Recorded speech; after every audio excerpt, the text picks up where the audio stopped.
नमस्कार and welcome to Bharat affairs. पिछले कुछ टाइम से भारत के सिलीगुड़ी कॉरिडोर इसे फोर्टिफाई किया जा रहा है, जहां पर रिसेंटली 3 नई गैरिसन्स को डेवलप करने की बात की गई थी, जिसमें चोपड़ा से लेकर जो किशनगंज है और जो धुबरी है, इन 3 नई गैरिसन्स को यहां पर डेवलप करने की बात की जा रही थी। क्योंकि हाल ही में चाइना, पाकिस्तान, बांग्लादेश एक ट्राई एक्सिस हमें देखने को मिल रहा है और इसी के रिस्पॉन्स में रिसेंटली सेंट्रल गवर्नमेंट की तरफ से एक अंडरग्राउंड रेल मास्टर स्ट्रोक यहां पर देखने को मिल रहा है, जहां पर सिलीगुड़ी कॉरिडोर में ही 40 किलोमीटर का एक अंडरग्राउंड रेल कॉरिडोर यहां पर डेवलप किया जाएगा। इवन की कुछ मीडिया आउटलेट्स यहां पर यह भी बता रहे हैं कि सिलीगुड़ी कॉरिडोर के पास में बुलेट ट्रेन लाने की भी बात की जा रही है। यार आपको बता दें कि इसको लेकर अश्विनी वैष्णव जी, जो कि रेलवे मिनिस्टर हैं, इनकी तरफ से भी रिसेंटली कहा गया है कि भारतीय रेलवे सिलीगुड़ी कॉरिडोर में नॉर्थ ईस्ट और रेस्ट ऑफ जो इंडिया है इसे कनेक्ट करने के लिए 40 किलोमीटर का एक अंडरग्राउंड रेल कॉरिडोर यहां पर बनाने वाला है, जिसकी लागत बताई जा रही है करीब 10,000 से लेकर 15,000 करोड़ की। इवन कि इस फोर्टिफिकेशंस की सीरीज में जो भी एग्जिस्टिंग यहाँ पर सरफेस रोड है, इसे भी एक्सपेंड करने की बात की जा रही है। जो फिलहाल भी 2 लाइन की है, इसे यहाँ पर 4 लाइन बनाने की बात की जा रही है। और ये सब कुछ हमें तब देखने को मिल रहा है जब बांग्लादेश की तरफ से रिसेंटली पाकिस्तान को इन्वाइट किया जा रहा है। पाकिस्तान के जो ISI है, 1971 के बाद में पहली बार बांग्लादेश में फुटप्रिंट देखने को मिल रहा है। इवन की चाइना को लेकर भी ये कहा जा रहा है कि बांग्लादेश की तरफ से चाइना को इनवाइट किया जा रहा है लाल मोनीर हाट एयरबेस को फिर से रिबिल्ड करने के लिए। सो इस वीडियो में बेसिकली हम लोग बात करने वाले कि भारत का जो अंडरग्राउंड रेल कॉरिडोर है, कैसे स्ट्रेटेजिकली और इकोनॉमिकली नॉर्थ ईस्ट के ग्रोथ के लिए और कनेक्टिविटी के लिए एक वरदान साबित होने वाला है। और ये भी बात करने वाले कि क्यों अंडरग्राउंड रेल कॉरिडोर एक मास्टर स्ट्रोक यहाँ पर रहने वाला है। सो बात करते हैं शुरुआत से। सो रिसेंटली यूनियन बजट 2026 में ये भी अनाउंस किया गया कि सिलीगुड़ी कॉरिडोर को फोर्टिफाई किया जाएगा और इसके लिए 10,000 से लेकर 15,000 करोड़ की यहाँ पर लोकेशंस की बात की जा रही है, जिसमें 40 किलोमीटर का एक नया अंडरग्राउंड रेलवे यहाँ पर बिल्ड किया जाएगा, जो सिलीगुड़ी कॉरिडोर में 3 मिले हाट से जो रंगपानी है इसे यहाँ पर कनेक्ट करेगी। अगर आप मैप में देखें तो जो सिलीगुड़ी कॉरिडोर है, जिसकी चौड़ाई महज 25 किलोमीटर के आसपास की है, और आज के टाइम में जो पूरा नॉर्थ ईस्ट है इसे मेन लैंड से कनेक्ट करने का एक ही जरिया है सिलीगुड़ी कॉरिडोर। इवन कि यहाँ पर यह भी कहा जा रहा है कि ये जो अंडरग्राउंड रेलवे कॉरिडोर है, इसे ग्राउंड से 20 से 24 मीटर की डेप्थ में बनाया जाएगा, ताकि जो कॉरिडोर है इसे और भी ज्यादा रेजिलेंट बनाया जा सके। साथ ही साथ यहाँ पर रेल नेटवर्क को एक्सपेंड भी किया जाएगा। आपको बता दें कि फिलहाल अभी सिलीगुड़ी कॉरिडोर में एक डबल ट्रैक रेल लाइन देखने को मिलता है, तो कहा यह जा रहा है कि इसे अपग्रेड करके 4 लाइन ओवरग्राउंड कॉरिडोर में इसे तब्दील किया जाएगा, जिसके बाद में 2 नए अंडरग्राउंड लाइंस, जिसमें 4 सरफेस के होने वाले और 2 अंडरग्राउंड, मींस टोटल यहाँ पर 6 लाइंस आगे आने वाले टाइम में हमें देखने को मिल सकता है। और इनमें से एक जो अंडरग्राउंड लाइंस है, इसी बागडोगरा जो है इससे कनेक्ट करने की बात की जा रही है। बागडोगरा आपको बता दें कि एयर डिफेंस लॉजिस्टिक्स के लिए काफी इंपॉर्टेंट है, और ये जो अंडरग्राउंड रेल लिंक है अगर स्ट्रेटेजिकली देखा जाए तो नॉर्थ ईस्ट के लिए काफी इंपॉर्टेंट है, क्योंकि आज के टाइम में बांग्लादेश की तरफ से बार बार नॉर्थ ईस्ट को लेकर ये बातें की जाती है कि नॉर्थ ईस्ट जो है एक लैंडलॉक्ड एरिया है। और रिसेंटली जिस तरीके से पाकिस्तान और बांग्लादेश करीब आए हैं, जहां पर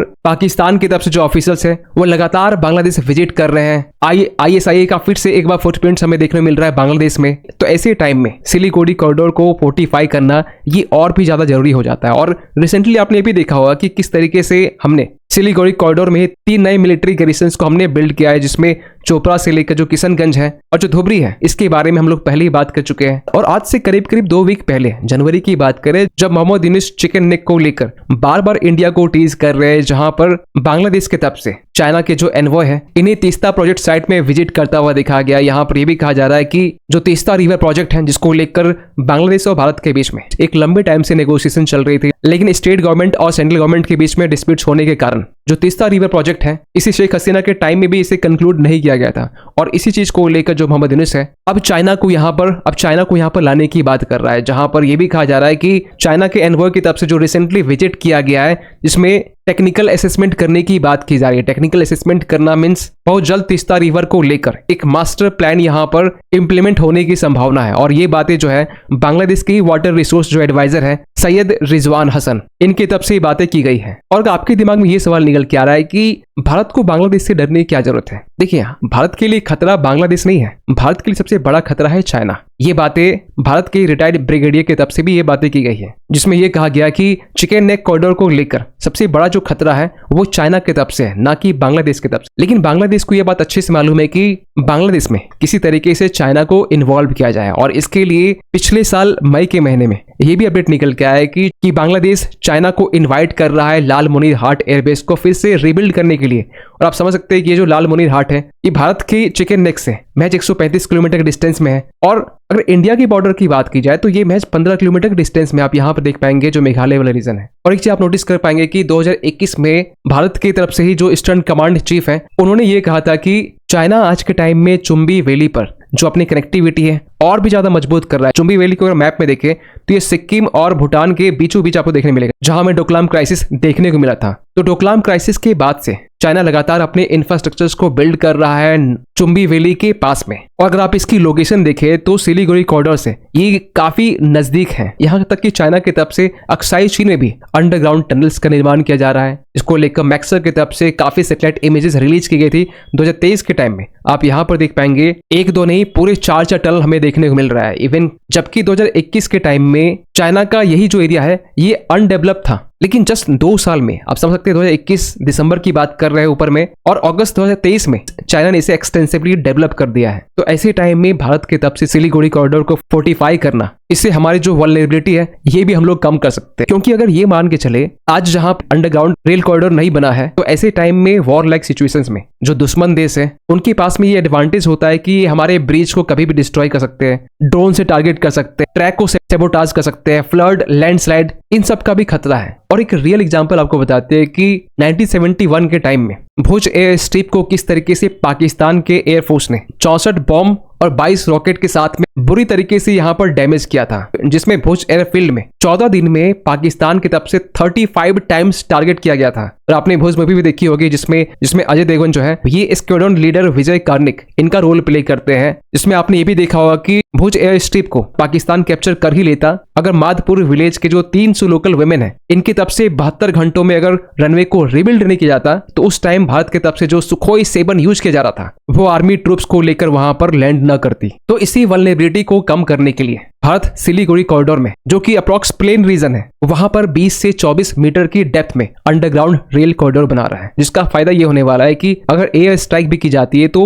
जो टनल है ये इंपैक्ट होने के चांसेस कम है। यहाँ तक कि चाइना की तरफ से जो स्पाई सैटेलाइट्स हैं ये भी जासूसी नहीं कर सकते कि भारत की तरफ से क्या क्या मूवमेंट यहाँ पर किए जा रहे हैं। मींस हमारे लिए जो अंडरग्राउंड रेल कॉरिडोर है ये हिडन के साथ साथ सिक्योर भी है और फॉर रेजिलिएंट लॉजिस्टिक्स के लिए भी, और इससे नॉर्थ ईस्ट की जो कनेक्टिविटी है इसे भी ब्रेक करना इम्पॉसिबल है। और ये साफ साफ भारत की तरफ से एक स्ट्रेटेजिक मैसेज है पूरे वर्ल्ड के लिए कि भारत जानता है अपनी वल्नरेबिलिटीज को और इसे परमानेंटली फिक्स करना भी जानता है। और जियो स्ट्रेटेजिक एडवांटेज के साथ साथ इकोनॉमिकली देखा जाए तो नॉर्थ ईस्ट के ग्रोथ के लिए और कनेक्टिविटी के लिए भी काफी इंपॉर्टेंट है। क्योंकि पीएम मोदी ने पिछले महीने मई के टाइम में ये कहा था कि नॉर्थ ईस्ट जो है ये एशियन कंट्री के लिए एक गेटवे की तरह काम कर सकता है। इवन कि इन्होंने ये भी कहा कि north east is a new epicentre of India's growth. खैर इसको लेकर सोशल मीडिया में आसाम के जो चीफ मिनिस्टर हैं हिमांता बिस्वा शर्मा, इन्होंने भी कहा है कि ये अपने आप में एक मेजर स्ट्रेटेजिक ब्रेक थ्रू है जिसके जरिए हम लोग एक secure and full proof transportation corridor हम लोग यहाँ बिल्ड कर पाएंगे। इवन कि इन्होंने पिछले साल ये भी कहा था कि अगर भारत के पास में एक चिकन नेक है तो बांग्लादेश के पास में 2 चिकन नेक है, एक तो रंगपुर डिवीजन वाला और दूसरा चिटगोंग वाला। अगर रंगपुर डिवीजन को हम लोग ब्रेक करते हैं तो इससे हमारा जो सिलीगुड़ी कॉरिडोर है ये और भी हम लोग एक्सपेंड कर पाएंगे। मींस जहां हम लोग चिकन नेक का यूज करते हैं तो इसे एलिफेंट साइज इसे बनाया जा सकता है। खैर इसके अलावा भी सिलीगुड़ी कॉरिडोर के पास में पाकिस्तान, बांग्लादेश, चाइना के एक्सिस को ब्रेक करने के लिए भारत की तरफ से एक लंबे टाइम से भूटान में रोड को बिल्ड किया जा रहा है और ये जस्ट ये चाइना के बॉर्डर के नजदीक में है और ये स्ट्रेटेजिक एक्सेस के लिए काफी इंपॉर्टेंट है। खैर इसके अलावा भी पिछले साल अक्टूबर के टाइम यही बातें की जा रही थी कि भारत पहली बार एक अंडर वाटर रोड टनल जो ब्रह्मपुत्र रिवर के नीचे होने वाला है इसे बिल्ड करने वाला, और इसको लेकर भी लास्ट ईयर कैबिनेट की तरफ से जो हरी झंडी है वो देने की बात की जा रही थी। खैर आपके सोचते पूरे अपडेट को लेकर कमेंट कीजिएगा। मिलते किसी अगले वीडियो में, तब तक के लिए थैंक यू सो मच।